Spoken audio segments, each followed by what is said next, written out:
Okay, so the economy's messed up. We already know that. Everybody knows that. Nobody ever seems to have any answers. It's always doom and gloom. The things are always worse than what they appear, which is true.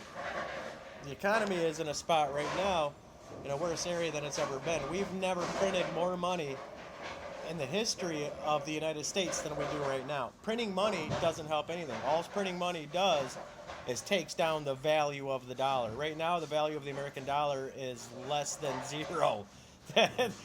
Less than zero. That means that Canada, where you used to be able to go to Canada, you'd take 20 bucks, you would get back another 20, and then you would also get back some change and a couple more dollars.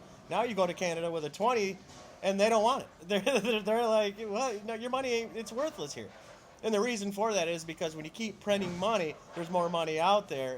Then it holds no value. That's like saying that, well, I'm better than everybody else because I have a Corvette, but then you're not because now all of a sudden everybody has a Corvette. So that's just normal everyday stuff. But there is a way to fix it. The way you fix a rigged economy is to unrig it. I mean, it seems pretty simple, and it actually really is. The best way to unrig a system is, first of all, of course, is to get the dollars out of the politicians' pockets, to get the dollars out of the big spenders who put the money into the politicians, who write the laws, who created this mess with Wall Street and with everything else that's going on right now, with the jobs, with TPP that they're trying to sign right now, which is actually NAFTA on steroids. Yeah. But the way you can fix it is trickle up. Everybody back in the 80s, Ronald Reagan with Reaganomics, they introduced trickle down economics where basically you take the pigs and you feed the pigs until they explode, and once the pigs explode like a piñata, then all the stuff falls down. The only thing is, though, is just like a piñata, sometimes you got to beat on it in order to get the stuff to come out. You get what I'm saying?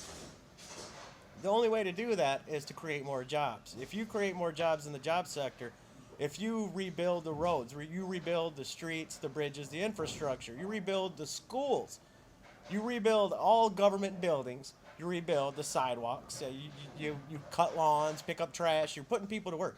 And you're putting them to work for big salary money. You're talking $20, $30 an hour as the normal rate for a government job. That's $20, $30 an hour pay for people that are going to start paying huge tax money. That tax money goes right back into the system. Once that money goes back into the system, then you no longer have to print new money. See what I'm saying? Now, when that money goes back into the system, that brings down the cost of living because now all of a sudden you have 115 million new high-paying jobs, high-paying taxpayers that are putting the money back into the system, while at the same time the schools and the roads and the infrastructure and the bridges are getting rebuilt. You're never going to rebuild them all, which means that is job security. It's going to take you 119 years to rebuild every one of those streets, bridges, schools, and roads. By the time you get done with that, guess what? You got to start all over again. It's a win-win. The only difference is the only problem is that for some reason over the years in politics with the two-party system, that the older people that are they're starting to leave. They're either going to leave the two-party system or they're not going to be around to vote anymore.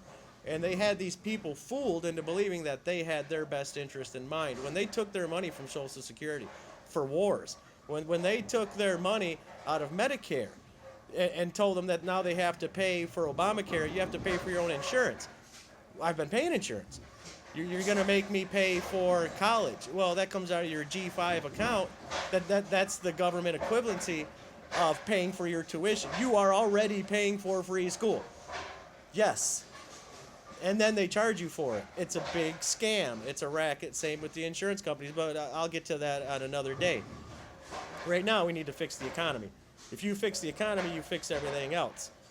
When people start having money, they can get insurance. When they start having insurance, they can go to the doctor. Because right now, if you're poor and you get cancer or you get sick, it's a death sentence. That's not good. And when you're already paying in Medicare, and you're also paying in extra taxes that we don't even know what's coming out of, even in our property taxes at home, but we don't have a one payer for all healthcare system. That's a problem. Yeah, and another way we can build jobs is to rebuild our grid, our dependency on the grid. We need to get off the grid. The grid is holding us down. The grid allows them to charge us whatever they want for whatever means that we use, even if we don't use them. There's people that are off the grid, but the government still makes them pay taxes and still makes them connect to the grid, even if they're not using it.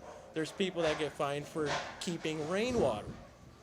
It's you can't do that. You can't keep shackling people and then expecting them to survive. So either you don't want us to survive, or you just don't know what you're doing. But either way, we're changing things. We're changing things right now. We're changing them. We're always changing things, and it's not going to stop. And if you guys want to get stuff done in the future, if you congressmen, senators, state, if you want to continue to have jobs in the future, you're going to start looking at things a little more progressive. You're going to start looking at people as people and not as profit.